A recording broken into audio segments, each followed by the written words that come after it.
grandes civilizações.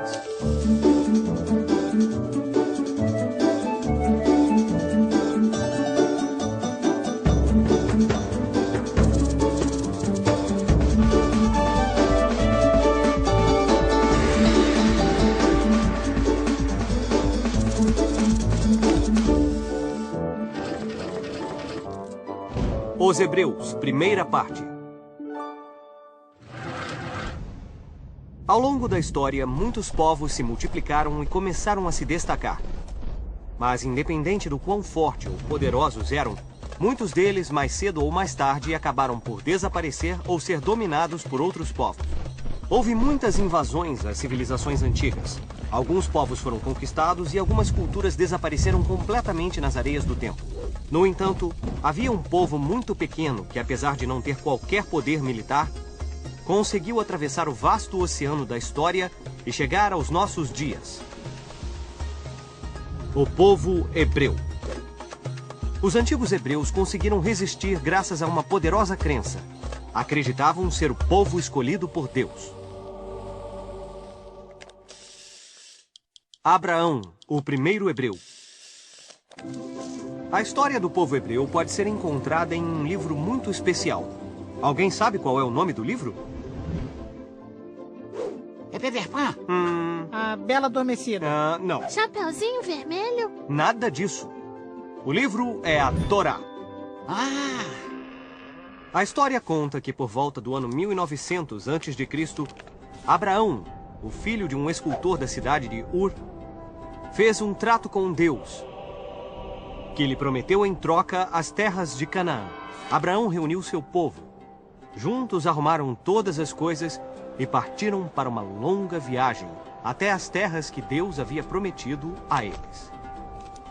Então os hebreus partiram rumo às terras de Canaã. Mas havia um pequeno problema. Não eram apenas os hebreus que estavam interessados nas terras de Canaã. Na verdade, muitos outros povos estavam querendo ocupar aquelas terras. A verdade é que as terras de Canaã eram muito ricas e férteis. E além disso, elas se situavam entre dois grandes reinos da época. O do Egito, no norte da África, e o da Babilônia, na Mesopotâmia. Esses reinos poderosíssimos estavam lutando por esse território, porque inúmeras rotas de comércio passavam por lá. Mas essa terra era muito mais do que apenas uma zona fértil para os hebreus. Era a Terra Prometida. De fato, o pacto que Abraão havia feito com Deus envolvia uma outra coisa. Abraão e seu povo tiveram de renunciar a todas as religiões que adoravam muitos deuses e tiveram que aceitar a existência de um único Deus, o Criador de todas as coisas. Os patriarcas. Eu, Abraão, sou o líder do meu povo. Isso faz de mim o primeiro. O patriarca é o homem-chefe de uma família. Isso significava que ele impunha as leis e também era o líder religioso. O patriarca era o líder de sua esposa, filhos e também dos filhos de famílias bastante próximas. Quando o patriarca morria, o filho mais velho do sexo masculino se tornava o novo patriarca e assim por diante. O filho mais velho de Abraão era Isaque. E o filho de Isaque era Jacó. Jacó tornou-se famoso porque teve 12 filhos, e cada um deles se tornou o patriarca de sua própria tribo. Essas foram as 12 tribos de origem da nação de Israel. Atualmente, diz-se que o povo de Israel é descendente dessas tribos. O cativeiro no Egito. Então, vamos voltar a Jacó e seus 12 filhos, os bisnetos do grande Abraão. Um dos filhos de Jacó, José, tinha um dom especial. Ele sonhava com o futuro.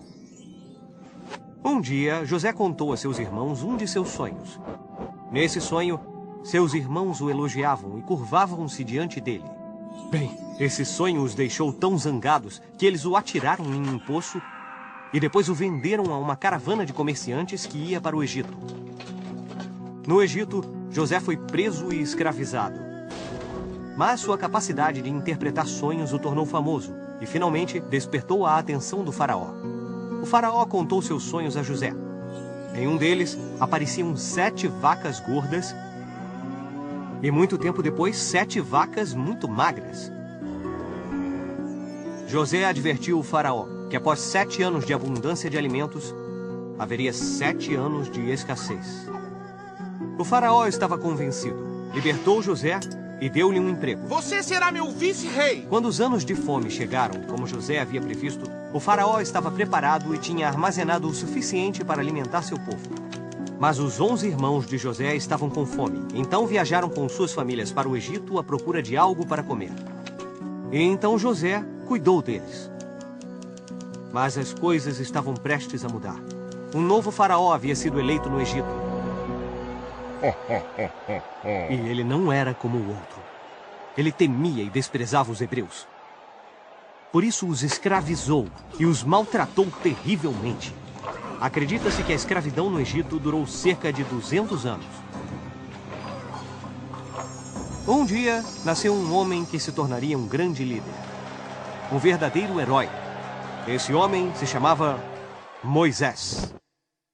Moisés libertou os hebreus da escravidão. Seu povo deixou o Egito e passou os 40 anos seguintes vagando pelo deserto. Durante esse período, Moisés subiu ao topo do Monte Sinai, onde Deus lhe deu os 10 mandamentos. Esses mandamentos eram como um código de conduta que as pessoas deveriam seguir.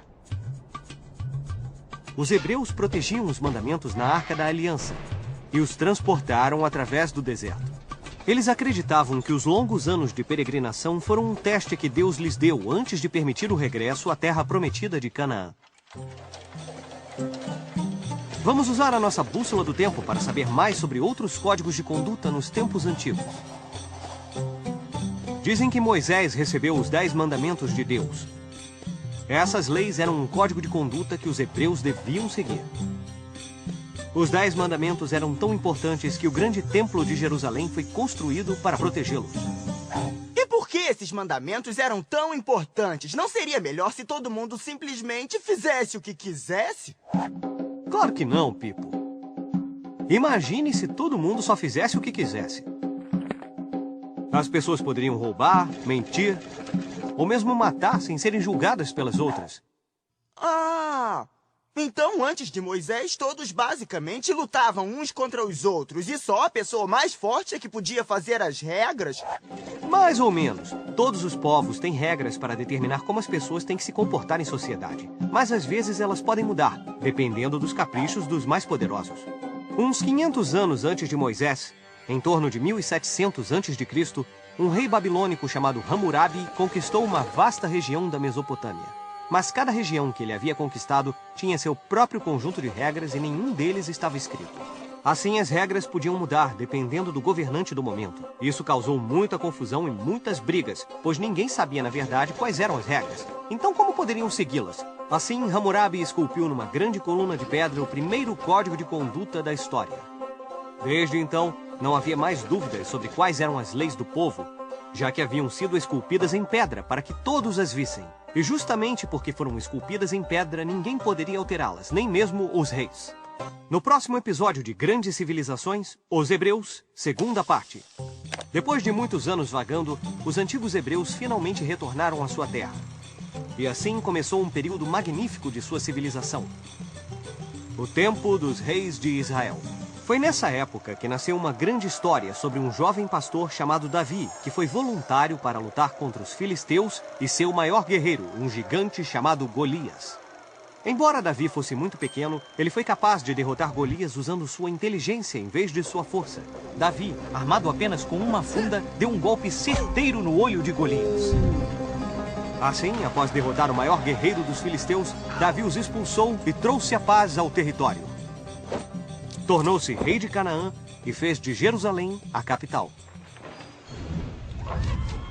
Salomão fez o seu melhor para evitar guerras e invasões.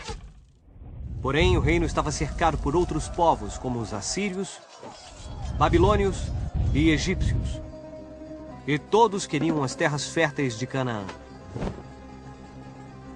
Por volta do ano 539 d.C., os judeus voltaram para a cidade santa de Jerusalém. onde reconstituíram o famoso templo construído por Salomão. Todas as dificuldades que tinham superado tornaram suas convicções ainda mais fortes, e gradualmente eles foram se isolando dos outros povos. Eles escreveram muitas histórias de seu passado e os mandamentos santos de sua religião. Essas histórias e ensinamentos foram reunidos em um livro chamado Torá.